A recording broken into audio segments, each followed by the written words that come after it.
Saludos desde Guayaquil, Ecuador. Soy María de los Ángeles Briones Enríquez, abogada por la Universidad de Guayaquil y magíster en Derecho Penal por la misma institución.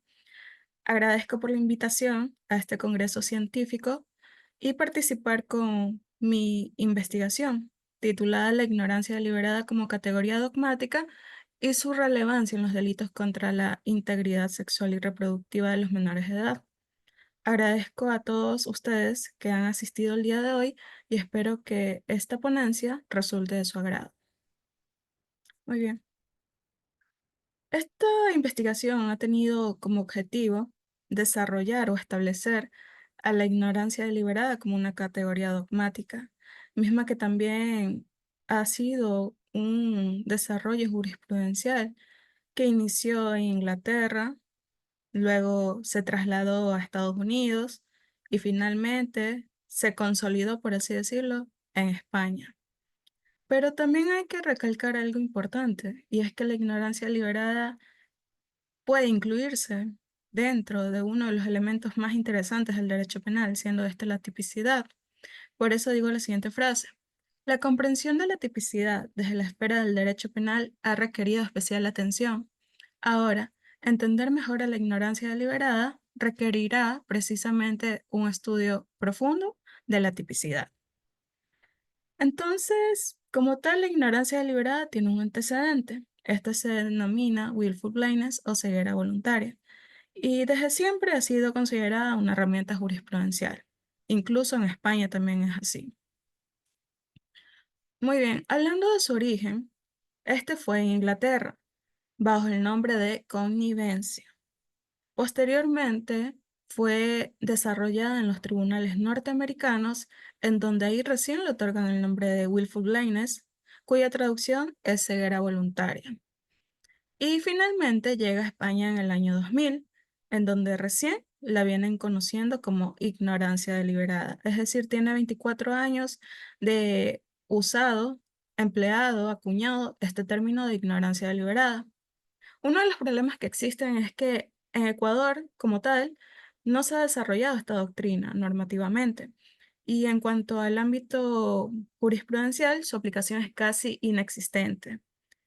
Es porque no ha existido un pronunciamiento o una sentencia emitida por el máximo órgano de justicia ordinaria, que en este caso viene siendo la Corte Nacional de Justicia. Entonces no existe, como quien dice, la obligación de utilizar una figura de la que muy poco se conoce. Otro de los problemas también que aborda a nivel dogmático es determinar a qué tipo subjetivo la ignorancia deliberada se incluye. También hay que recalcar que todo eso depende de la valoración que requiere cada caso en específico. Esta aplicación de esta figura podría ser útil en los delitos que buscan lesionar la integridad sexual y reproductiva de los sujetos que he mencionado inicialmente, es decir, los niños, niñas y adolescentes, especialmente porque estos son más susceptibles de padecer vulneraciones a sus derechos, más que todo a los que atentan contra su integridad sexual. Muy bien.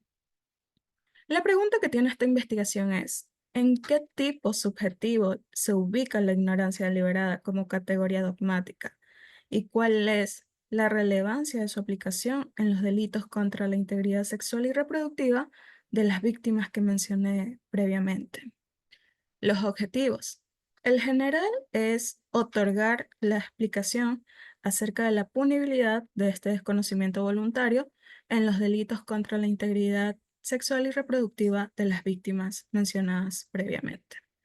Entre los objetivos específicos está establecer los antecedentes del surgimiento de esta figura. También consta demostrar en cuál tipo subjetivo se incluye, analizar los tipos subjetivos del dolo eventual y la culpa consciente, y finalmente examinar la posible relación entre esta doctrina y otras que excluyen la proscripción de la presunción del conocimiento. ¿Por qué es importante ¿Y cómo se justifica esta investigación? Bueno, todo se da porque de los registros, de los datos que constan, a nivel nacional al menos, durante los últimos 3 años ha existido un aproximado de 29.000 denuncias en donde las víctimas son menores de edad.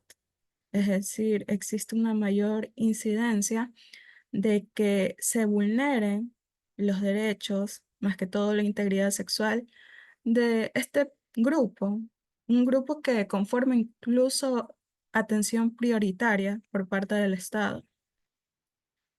Si a nivel nacional estamos hablando de 29.000 denuncias, cuando hablamos a nivel provincial, hablamos de unas 4.000 dentro de los últimos 3 años. Y a nivel cantonal, solamente dentro de la ciudad de Guayaquil, estamos hablando de un aproximado durante los últimos 3 años de 3.400 víctimas menores de edad en delitos que atentan la integridad sexual y reproductiva.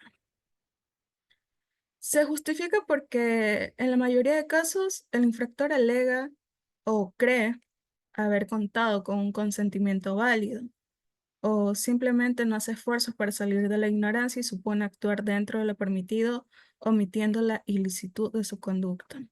Cuando el infractor cree que contó con un consentimiento válido y este no ha sido así, es porque el consentimiento o ha estado viciado o ha estado coaccionado. Entonces, no era un consentimiento como tal.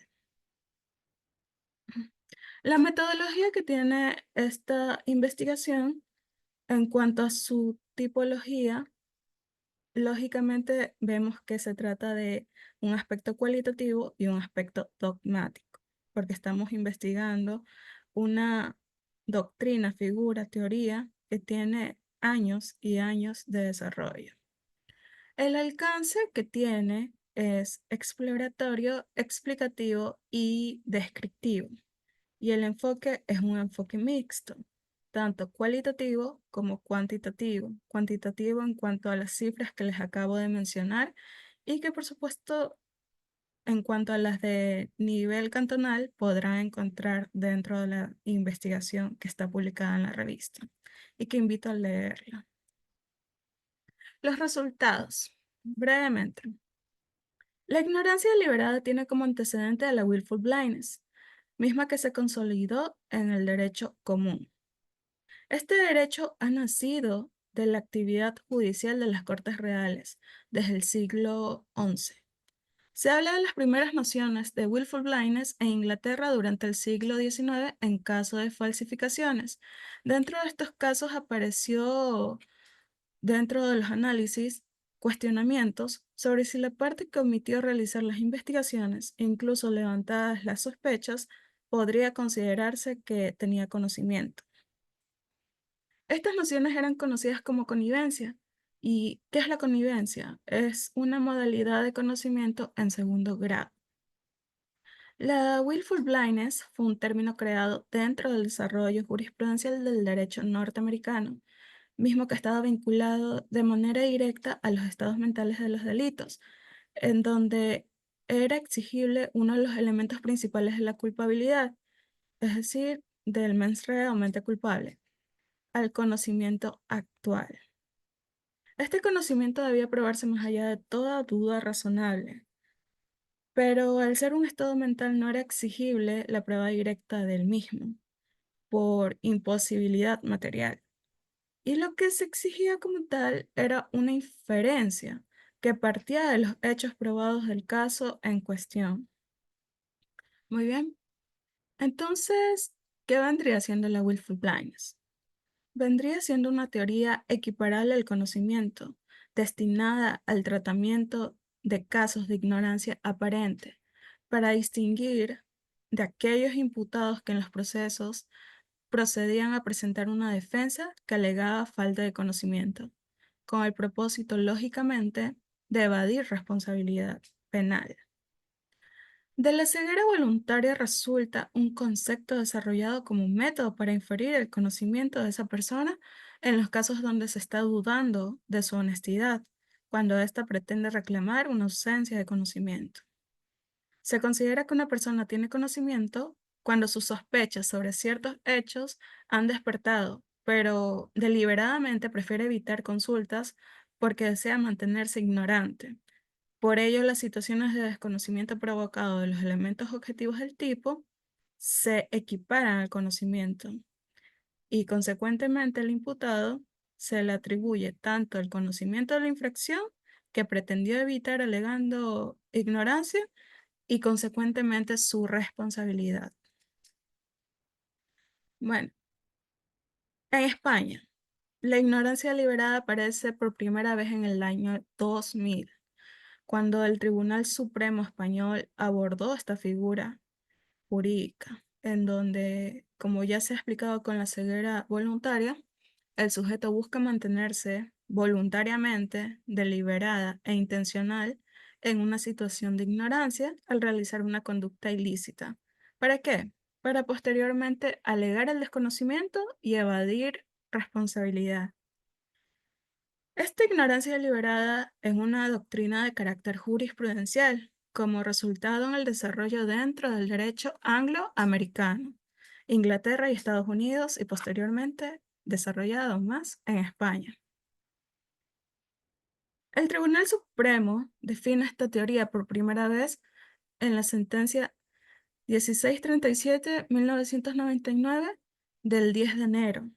La ignorancia deliberada, de acuerdo con esta sentencia, reúne dos requisitos.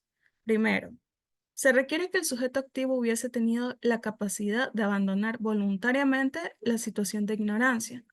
Y en segundo lugar, que dicha persona tuviera el deber de adquirir los conocimientos del tipo. Hay varias sentencias en lo posterior, pero esta primera establecía esos dos requisitos. Entonces, como conclusiones, porque no me puedo extender más de la cuenta, tengo que ser breve. La ignorancia deliberada refleja problemas tales como los que existen por la debida objetivación de la responsabilidad, solo con el hecho de asumir que hubo conocimiento y voluntad de lo que posteriormente se iba a negar conocer. Sin embargo, el hecho de que esta doctrina perdura la provocación voluntaria de la ceguera, esta trata sin distinciones a todas las consecuencias de las conductas, previsibles o no. Se concluye dentro de la jurisprudencia española que la doctrina de ignorancia deliberada castigaría con la pena del delito doloso. Interesante. Dentro de sistemas del derecho común y posteriormente en sistemas continentales, la aplicación de la willful blindness o ceguera voluntaria como antecedente de la ignorancia deliberada en los delitos sexuales ha sido utilizada en supuestos en los que el autor pretende desconocer la edad o el consentimiento de la víctima, o si hubo consentimiento, este haya sido coaccionado y viciado. La ignorancia deliberada adquiere especial relevancia al momento de realizar el estudio minucioso de cómo ésta sanciona una falta de conocimiento que se ha adoptado deliberadamente. Los tribunales y juzgados, conforme a las particularidades de cada caso, deben examinar si resulta necesaria o no la aplicación de esta doctrina, especialmente si a su consideración es necesario sancionar por ignorancia deliberada al infractor que atente contra la integridad sexual y reproductiva de los menores de edad. Bueno, yo les agradezco mucho por llegar hasta aquí conmigo, por su asistencia, y aquí dejo mi medio de contacto, que es mi correo electrónico. De nuevo, muchas gracias por su atención. Adiós.